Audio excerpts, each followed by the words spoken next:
Messieurs, bonsoir. Au sommaire, les populations de Popenguine encore dans la rue ce matin. Elles disent non à l'affectation de 1200 hectares pour l'implantation du nouveau port. Les manifestants soupçonnent de gros bonnets de vouloir les déposséder de leurs terres. À Rufisque, la sous-brigade d'hygiène sévit contre les infractions en matière d'hygiène. Elle a adressé 56 convocations à des habitants de la cité Tako à Rufisque Nord. L'opération, selon le service d'hygiène, devrait être étendue aux autres communes. Gratuité de WhatsApp pour les abonnés de Free. La RTP freine l'offre de Saga Africa Holding Limited. L'autorité de régulation des postes et des télécommunications et des postes la qualifie d'anticoncurrentielle. Contrat pour la gestion de l'eau. La directrice de Suez pour le Sénégal débarque à Dakar alors que cette société française devant succéder à la SDE n'a toujours pas signé son contrat. L'actualité sportive reste dominée par le football avec la première sortie des Lions comptant pour les éliminatoires de la CAN 2021.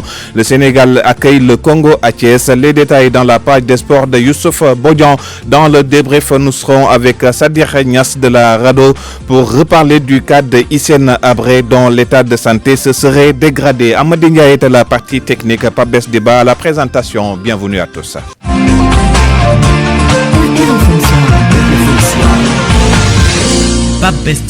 Les abonnés de Free ne pourront plus utiliser WhatsApp gratuitement. Ainsi en a décidé l'autorité de régulation des télécommunications et des postes.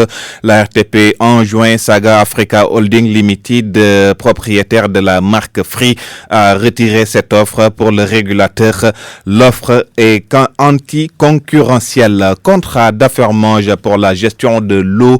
La société française Suez tarde à signer son contrat à 1 mois et demi de l'expiration du contrat de la SDE, ce qui suscite des interrogations. Pendant ce temps, la directrice de Suez pour le Sénégal, Djeri Aral, séjourne à Dakar. Présentement, Elhadji Ndiogou Diène. Jani Arnal est venu au Sénégal selon nos informations pour prendre fonction mais aussi parachever le processus de signature du contrat de Suez. La signature de ce contrat d'affermage était prévue en septembre dernier mais jusque-là elle n'est pas encore effective alors qu'on est aujourd'hui à 48 jours de la fin du contrat entre l'État et la SDE, la Sénégalaise des eaux, qui a bénéficié en juin dernier de son 10e avenant qui expire le 31 décembre à minuit. Cependant, des sources contactées au ministère de l'eau précisent qu'il n'y a pas péril en la demeure même si l'échéance est proche.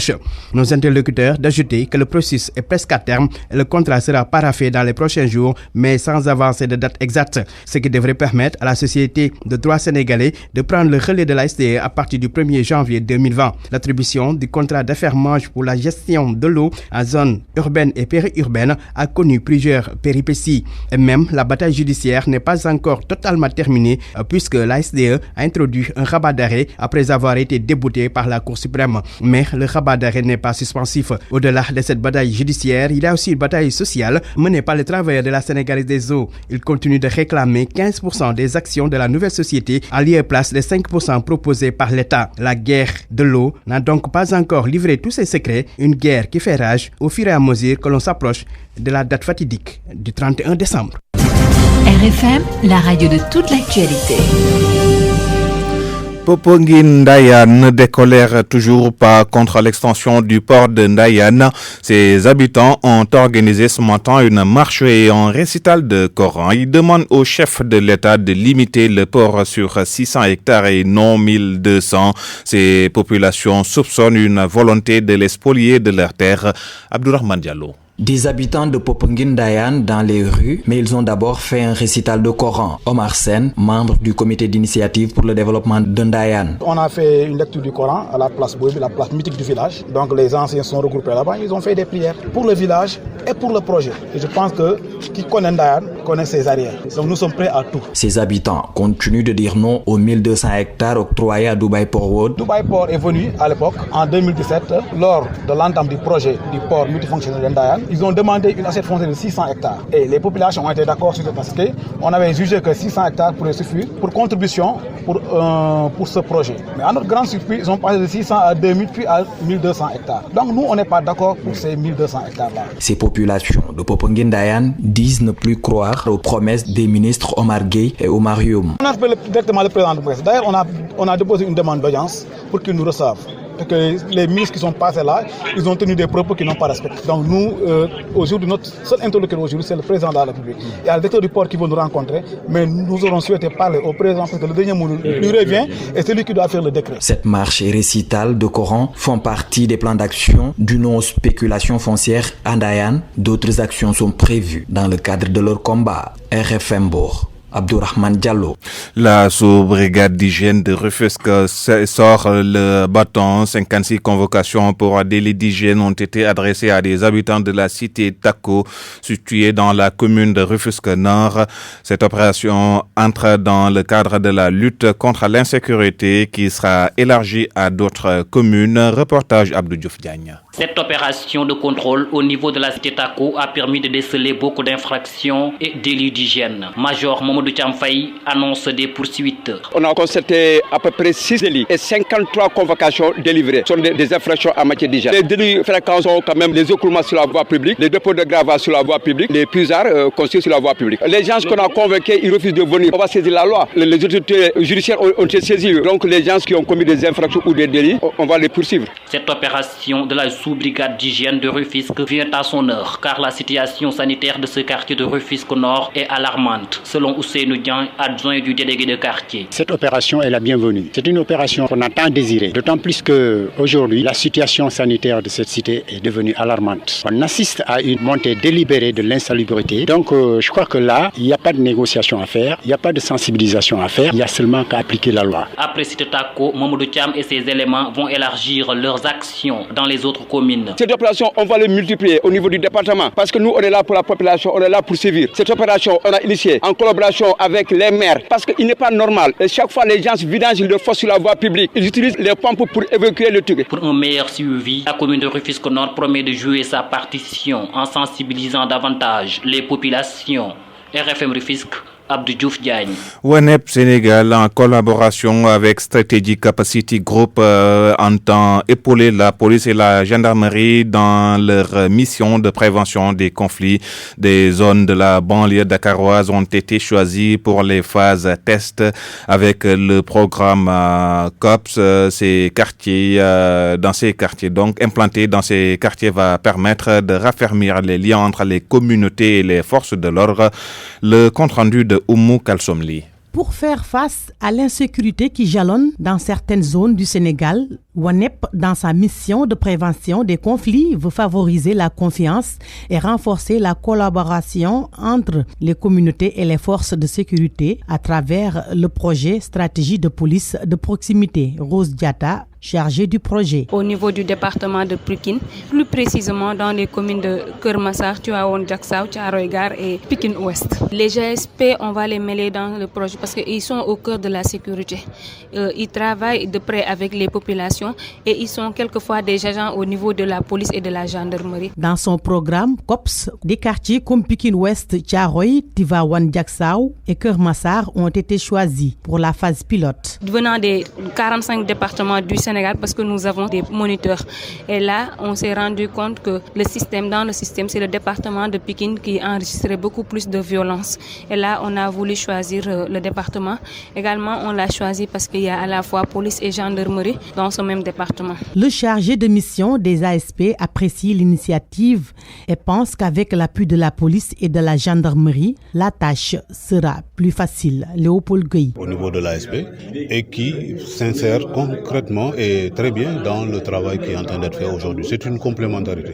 C'est même, je crois, ils viennent nous compléter dans ce que nous sommes en train de faire et ça nous donnera encore plus de crédibilité. Pendant 2 jours, les acteurs ont réfléchi et échangé sur les bonnes pratiques du projet. Des comités consultatifs citoyens ont été mis en place. Ils vont travailler à la base pour assurer le suivi des activités. À 18h passé de 10 minutes, application de la nouvelle convention collective des journalistes. Les professionnels des médias ne fondent pas beaucoup d'espoir par rapport à ce texte. D'autres, par contre, pensent que c'est aux journalistes de veiller à son application pour l'amélioration de leurs conditions de vie. C'est un reportage de Salimata Aou. Hein? Non, je suis pas au courant. Vous n'êtes pas au courant? Il y a cette convention, il y a la convention, jàngaat ko bu baax nag dégg. Certains journalistes ne sont même pas au courant de la nouvelle convention. D'autres, par contre, ne veulent pas se prononcer par peur de subir des représailles. Adoptée l'année dernière, cette convention doit être appliquée par toutes les entreprises de presse à partir du 1er janvier 2020. Certains professionnels des médias sont perplexes par rapport à son application. On sait que tout ce qu'il y a dans cette convention collective, les patrons de presse ne vont pas l'appliquer. Déjà, ils ont beaucoup de problèmes d'argent pour assurer le minimum. Maintenant, si on y ajoute tout ce qu'on a vu dans la convention, moi j'ai lu la convention, mais je ne pense vraiment pas que ces gens-là puissent l'appliquer. Pour Fatou Kinesen, une loi doit être appliquée et c'est aux journalistes de mener cette bataille. C'est une entreprise. On est des entreprises comme les autres entreprises. Les sanctions peuvent être appliquées quand on n'applique pas la loi. La loi doit être appliquée, quel que soit. Je crois que nous, en tant que journalistes, nous devons exiger que cette loi soit appliquée. Mamadou Oumarka, lui, est préoccupé par l'assainissement du milieu de la presse. Avec tout ce qu'ils peuvent avoir avec ces légèretés, ils ne sont plus dans la logique d'assainir le milieu. Parce qu'à la longue, ça n'irait pas pour les arranger. Et ceux qui devraient porter valablement ce combat aussi ne sont pas trop actifs. Je veux parler des patrons de presse. Presque la majorité des journalistes interrogés doutent de l'application de cette nouvelle convention collective par les patrons de presse. À l'unanimité, ils demandent aux professionnels des médias d'être tenaces car c'est leur intérêt qui est en jeu. Et puis le sous-préfet de Dakar Plateau qui a rencontré les associations de handicapés ce matin. Les discussions ont porté sur le recasement de ces handicapés, recasement auquel ils s'opposent d'ailleurs. Djibi Diallo promet des solutions à leurs problèmes de siège. Le compte-rendu de Papa Balagueya. C'est dans une ambiance bon enfant que le sous-préfet de Dakar Plateau et l'association des handicapés moteurs de la commune de Dakar ont remis les pendules à l'heure suite à leur mouvement d'humeur dans les rues de la capitale.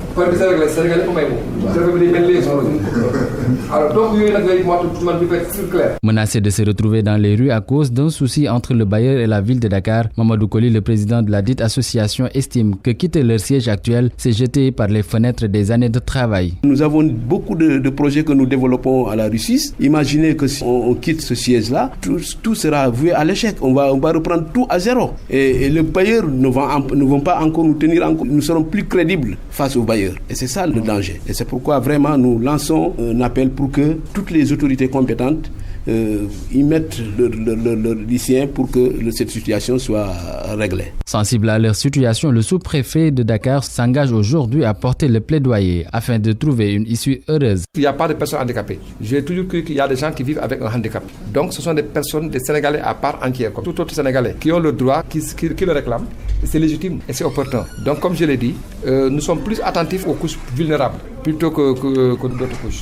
À ce niveau donc, c'est sans réserve qu'on va effectivement porter le plaidoyer auprès de qui de droit, sensibiliser en tout cas les personnes pour ensemble qu'on puisse en tout cas trouver une issue heureuse au bénéfice des personnes vivant avec des handicaps. La carte d'égalité des chances, la bourse familiale, entre autres questions discutées, les parties prenantes s'impatientent et attendent les bons offices des autorités.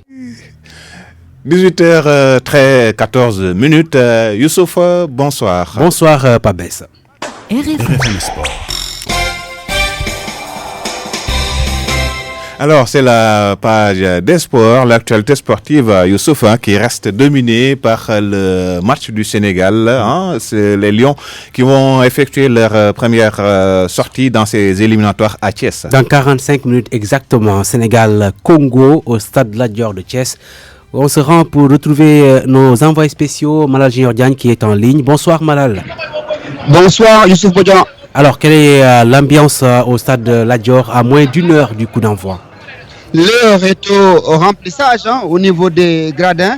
Les Lions sont arrivés il y a à peine, 45 minutes, voire une heure. À l'instant où vous nous rejoignez à Thiès, les Congolais sont eux déjà sur la pelouse du stade Lat Dior. Ils sont vêtus de bas jaune et de culottes jaunes. Le suédois en haut est rouge. Les gardiens sont en bleu-gris sous les ordres de leurs préparateurs pour se préparer. Les Lions du Sénégal ne sont pas encore sur cette pelouse. Ils étaient venus il y a une trentaine de minutes en reconnaissance. Les arbitres également, nous venons du Maghreb, sont en train de faire leur échauffement. Les tribunes ne sont pas totalement remplies. La plus grande est celle qui est à gauche, reste encore à être occupée. Mais dehors, il y a du monde et sans doute le prix aussi pose problème, puisque à Thiès aussi, il faudrait dire qu'il y a des difficultés pour les jeunes, puisqu'il y a beaucoup de taux de chômage. Donc 3 000 et 5 000 risquent de poser problème à certains. Il y a aussi, Bodian, le problème des anciens internationaux qui a été souligné tout à l'heure. Tenez-vous prêt, Youssouf Bodian. Amadou Diop Boy Bandi, capitaine de l'équipe nationale du Sénégal en 86 au Caire, a été contraint d'aller acheter un ticket, d'aller faire la queue pour venir au stade. C'est un scandale. Effectivement, c'est des gens qui doivent donc être sur... qui ont servi le football sénégalais quand même, qui ont défendu les couleurs du pays. Effectivement. Alors Malal, au plan sportif, est-ce qu'on a une idée du 11 qui va démarrer ce match? Les Lions viennent d'arriver, ils viennent de sortir du tunnel. Les Lions seront en blanc, à parement vert. Tous les joueurs sont sortis de ce fameux tunnel du stade Lat Dior. Sans doute après 5 minutes d'observation, on aura une idée très claire du 11 de départ de cette équipe nationale du Sénégal. Mais on va voir, voilà, les joueurs, on va voir sans doute parmi les plus connus, voilà, le 11. Mais Aliou Cissé est encore en train de brouiller les pistes encore, parce qu'il a 2 groupes de 10 joueurs. Il a 2 groupes de 10 joueurs, donc on ne peut pas. Voilà, je pense que c'est ceux-là qui vont démarrer. J'aperçois entre autres Sidi Sarr ou Sadio Mané. Sadio Mané. Sadio Mané. Oui, Youssouf. Oui, c'est un peu loin souvent pour identifier. Oui, Crépin, oui. Voilà, j'aperçois Crépin, il y a Moussa Ouagé aussi. Il y a Sidi Sarr. Voilà, de dos, c'est un peu compliqué. Effectivement, c'est un peu loin souvent. Mais sans doute, à la fin du journal, on aura le temps d'observer, de mettre des clichés et on aura le 11 de départ. Et vous aurez certainement reçu également la feuille de match. Malal Junior Diagne, Soda Cham, Abdoulaye Diop avec Momar Tchoun, notre consultant, pour vous faire vivre donc ce match. On les retrouve après le journal. Ils vont démarrer avec la feuille de match avant donc de commenter le match qui est prévu à 19h. On va écouter le sélectionneur national Aliou Cissé qui s'est prononcé justement sur ce match contre le Congo. Ici c'est la version Wolof. En attendant, on va donner les résultats des autres stades. D'abord, ce résultat qui intéresse le Sénégal dans le groupe I, le groupe des Lions, la Guinée-Bissau qui a largement battu Eswatini. Les Djurtous, 3-0. C'était donc tout à l'heure à Bissau. Ça démarre fort pour les Bissau-Guinéens. Pour la deuxième journée, le Sénégal va jouer contre Eswatini samedi, alors que la Guinée-Bissau va recevoir le Congo. Le Nigeria qui réussit finalement à battre le Bénin par 2-1. Ils ont été menés à la mi-temps par 1-0 les Nigérians. C'est Victor Osimhen, le jeune joueur de Lille, qui égalise pour le Nigeria, qui finalement gagne 2-1. La République centrafricaine, sans Kondogbia, qui bat le Burundi 2-0. Le Malawi qui domine le Soudan 1-0. La Namibie qui bat le Tchad 2-0. Le Cameroun tenu en échec par le Cap-Vert à domicile. C'était au Cameroun 0 but partout. Le match est terminé. Et puis la Sierra Leone et Lesotho 1 but partout. Les autres rendez-vous: Burkina Faso, Ouganda, Sénégal, Congo à 19h, on l'a dit. Angola, Gambie à 19h. Soudan, Sao Tomé et Principe. C'est le Cameroun qui va accueillir cette CAN. Effectivement, le Cameroun qui figure pour compléter juste le groupe. Donc là, sont les Cap-Verdiens et autres qui vont se disputer les 2 tickets qualificatifs. Voilà, donc on retrouve Aliou Cissé. Non, on va certainement retrouver l'équipe de Thiès à la fin de ce journal. Absolument. C'était donc la page des sports avec Youssouf Bodian.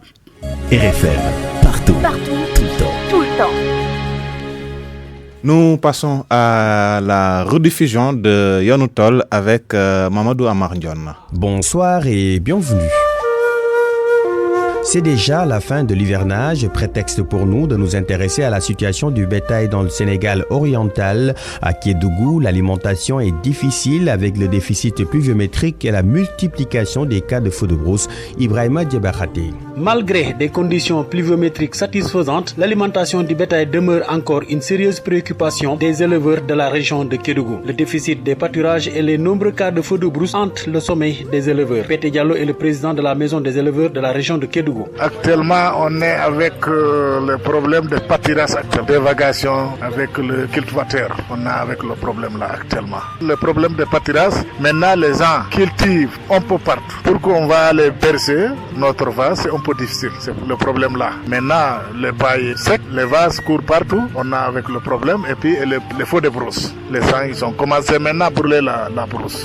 Vraiment, si l'État a un moyen de nous aider pour le feu de brousse là. Le chef du service régional de l'élevage tempère les ardeurs et rassure les éleveurs. Ismaël Tchao. Bientôt, les résidus agricoles sont donnés aux animaux, mais il faut dire que ça fait partie de l'alimentation du bétail. Mais aussi sur les plateaux, le pâturage donc a commencé à sécher, ce qui cause souvent quelques soucis d'alimentation. Mais voilà, il est encore abondant et verdoyant sur les bas-fonds. Alors donc il faut dire que l'état d'embonpoint des animaux est encore acceptable. En ce qui concerne donc les petits ruminants, sont en divagation car donc les champs ont été donc récoltés. Pour améliorer l'alimentation de leur bétail, les éleveurs commencent déjà à s'organiser. Pété Diallo. Donc nous on est là avec Banque Phosphate, on prend le crédit, donc on a un peu d'argent encore, on va les payer. Ils passent là au niveau de Kébémer, on mène ça ici, on vend le sac, on paye là-bas le sac à 7000 francs. Et avec le transport et tout, on est conclu, on vend le sac à 7500 francs ici à Kédougou. Au regard de toutes ces difficultés que rencontre le sous-secteur de l'élevage à Kédougou, des mesures s'imposent. Ismaël Tchao. L'État du Sénégal a mis en place des motofaussages, mais bien sûr, il faudrait encadrer ces éleveurs-là en les formant comment utiliser donc les motofaussages, mais en plus de cela, comment, n'est-ce pas, garder à travers des formations comme l'ensilage qui permet de garder les qualités, n'est-ce pas, de l'herbe intacte, qui permet véritablement aux animaux de bien se nourrir après l'hivernage. Si toutes ces initiatives sont mises en œuvre, l'alimentation du bétail pourrait être améliorée considérablement dans la région. À Tambacounda, les zones de pâturage ne sont pas nombreuses et la paille d'arachide n'est pas très présente sur le marché.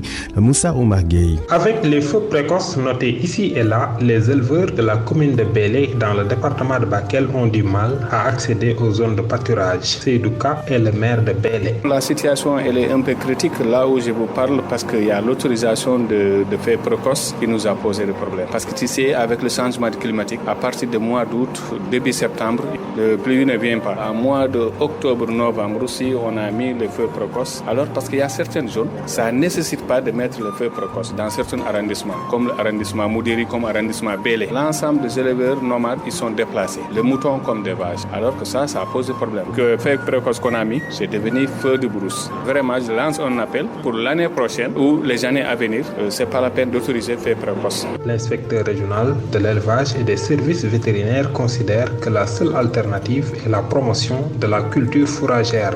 Dr Ousmane Fall, le chef du service régional de l'élevage Tambacounda. Depuis maintenant quelques années, l'État du Sénégal a initié une politique de promotion des cultures fourragères. Et à cet effet, chaque année, nous recevons de la part du ministère de l'élevage et des productions animales des semences, mais également de certains projets comme le PDRS, et ventilés auprès des producteurs qui expriment le besoin, notamment les éleveurs. Et à la fin de chaque récolte, nous évaluons la quantité produite, les superficies emblavées, les retombées de cette activité. La région de Tamba est une région d'élevage. Nous avons des pâturages, mais compte tenu des aléas climatiques, les feux de brousse qui sont récurrents dans la région, nous rencontrons des difficultés pour nourrir correctement nos bêtes en période de saison sèche. Des cultures fourragères, ça constitue une alternative. Il est à rappeler que les graines de coton de la Sodefitex sont prisées dans cette zone pour l'aliment de bétail. Merci à Moussa Oumargueye.